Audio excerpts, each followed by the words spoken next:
Hi, my name is Faith Barrett, and I'm the director of Passing Portrait. Passing Portrait is a story about a grieving artist whose name is Cam, whose grandmother just recently died.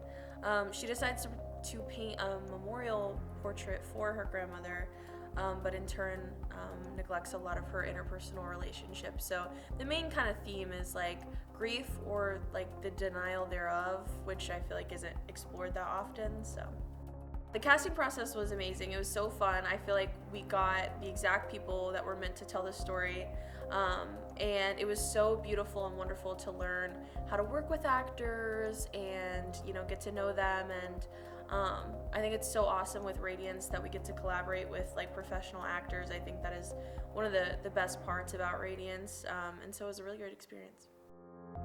Our film is definitely more, it's really emotionally charged, and so we had to be very like reverent and very aware of like kind of how we were in those kinds of scenes, especially ones that are so emotionally intense. Kind of at least my thought process was I wanted to make sure the actors had the space to like feel like they can get vulnerable, because acting is very, very vulnerable.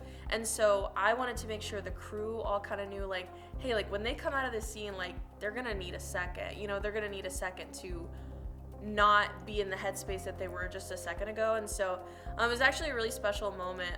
That one in particular, I think one of the notes that we tried that just got such a beautiful reaction, we had not actually shown our actor Chaylee the portrait until that moment that they saw it, and right before they went out and saw it, I just one of the tools that you use is like visualization, and so I wanted Chaylee to visualize like someone that they miss and kind of compare the features of their face to the portrait's face. And I feel like it came out with such a beautiful, bittersweet like moment that just perfectly like it put a bow on everything that we had been building throughout the whole process. And so but it was just a really special moment, and I know a lot of us like after we got it and people who were watching on the monitor and who had watched it after, like there was just a beautiful feeling of like just reverence of the emotional vulnerability that we got out of the actors. It was beautiful. I think it's a challenge to keep morale up and to keep people invested. I put a heavy emphasis on making people. I really wanted everyone to feel super invested in the film and feel like what they were doing is like mattered. I didn't want anyone to be checked out, and so there's a few times whenever we would just have to really consistently check in and just want everyone to be like on the same page. Like whatever you do, no matter if you're like grip or gaff or if you're art, like every single part matters, and like it's all part of like one beautiful film. And so I think a challenge was, and it was a great learning experience, because you learn how to make people feel invested and make them feel like personal responsibility over what they're making. And so the challenge was definitely like figuring out like what makes people's heart stir to like feel like this is their baby, like this is their film. And so it was fun. It was a fun challenge to try to get everyone super invested in the film. We had a lot of unexpected changes on set. One of our big days, and this is actually one of my most proud moments of the whole crew. We had a day where we didn't have all the equipment we needed, and so we only had one lens for the entire shoot, which is really tough, especially when you've got your beautiful shot list and you have all these things you want and everything, and you have just one lens. You got to make it work. And so I think morale started off so low that day, but like by the end of it, I was so incredibly proud of everyone, because what we had created was like one of my favorite shoots of the whole process, and we did it with such like insane constraints, and like everyone just everyone just kind of got into the groove of it and made it work anyway. And so it was so beautiful to see everyone be so flexible, and I feel like we all kind of learned like we can make it work no matter what. And so I felt really great about that. I mean, I feel like process-wise, where we started, I feel like, in my opinion, we got exactly as much as the best that we could get with what I knew starting. if anything, I would go back and start with the knowledge I have now. But I feel like for what we knew back then, it came out great. But if I could go back, I would go back with all the knowledge and all the experience I have now, just in terms of like just like emotional moments. And I think towards the beginning, I could have dug in a lot more to some of the emotional connection and like listening with the actors. But yeah, I think everything went really great actually. Confidence grows, you know, like at first you get on set and you're directing and you're so scared. You're like, I don't want to tell the actors anything.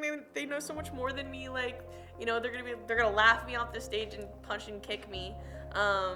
But by the end of it, you know, it was so beautiful because I found that like everyone was happier when we were constantly collaborating and working together. Like, I feel like I also, knowing the actors so well now, like I feel like I know so well what they need and like what helps them work best. And so if I could take all that knowledge I have by the end of it and go back to the beginning and work with them in the ways that I know that they work best, that would be beautiful.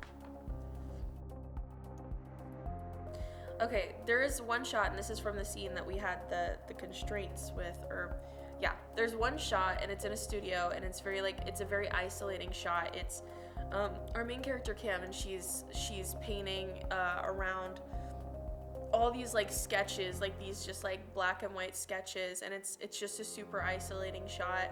I feel like that scene and that shot in specific that I'm thinking of was like perfectly encapsulated the film, because it was like so full of like art and so full of art and her working and everything like that, but it was so devoid of life, and so it was so lonely, and it was so lonely and yet so full, which is exactly like how I feel it relates to Cam, because Cam is all in on the art and like not so all in on like the relationships that she's neglecting. And so I feel like that shot right there, like when I think about it, I'm like, that was kind of the whole thing, you know.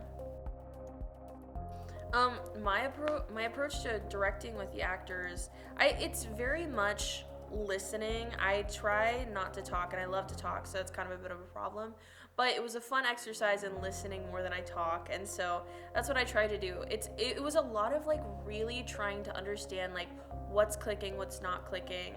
For a while I was kind of beating one method of trying to get like the performance that I wanted. I was beating one up and it wasn't working, and so when I finally started like get into some different ones, you know, I started to like a lot. My actors work really well with like, let's do it as if this, you know, or let's do what if this, you know. They work really well with that, and really well with like just connecting with their own memories and things. They don't work so well with you know, like punish him and things like that, like verbs. And so I tried to beat the verbs a lot. I tried to beat them into the ground. It wasn't working, and so I think once I figured out what works best for them, I try to let them play, and if we get something so good, like I talk to them, I see if they want to do something else and try something else, and a lot of times half the time we're just going off the wall completely different than the last thing we did, and it's just a lot of fun. We all on the set love to like play around with everything. Whenever there were scenes that started kind of abruptly or felt like they were kind of in the middle of something, my actors loved to like have like something before, and so they loved having a moment to just like riff off the top of their head. And so maybe nothing that's like good for the cut, but oh my gosh, it was good for a good laugh, because they're so funny, and just watching them like riff together was so funny, and every time it was different. Like there was one story about like the Super Bowl, but it was actually just like looking at a bowl of soup for the longest, you know. It's just a lot of stuff, and it was good stuff. My best day on set. Oh, that's a good question. You know, I think it was the day that we had our final scene. Like, it was when Cam finally sees the portrait and in the gallery, like the gallery scene. I feel like for some reason that day just clicked, and it was so nice. And it was actually one of the earlier days too, but we were in the studio and it was so beautiful, and the second scene we shot that day was a scene between Cam and her best friend Riley, and it was like so perfect. It was like no notes perfect. Their dynamic was so already primed for these roles that it just worked out so nicely. And so that day just felt so seamless.